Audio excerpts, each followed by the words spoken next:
Би өмнө аймгийн Хамбогд сумын аврагын хүүгийн оргод гэдэг юм байна. Ерөнхийдөө нэрмжил дундуу тэмээний үеэрсэн дахи баяртай байна. Хэд жилдээ та тамиа малж байна? Ер нь насаарал тэмээ малж байна да.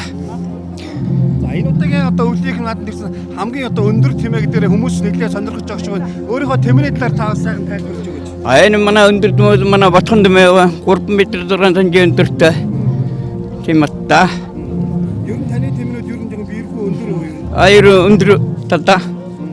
Одоо энэ дүү бас нэг өндөр атвага сая явцарсангүй. Дараачи шин талуу яат гарч байгаа. Ер нь Монгол улсын хамгийн өндөр тэмээ хэдэн метр байд юм бэ?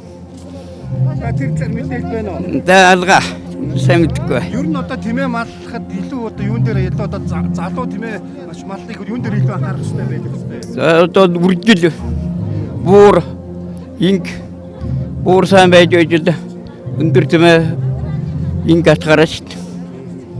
Үржилийн талдаар ангаа. Таны одоо тэмээ тоотлогоо хэд хүрч байна? За манайха төвдөр тэмээтэй далгараа тэмээ. Тэмээний ашиг тусын талаар та бас үзэгчд маань бас хэлэхгүй юу?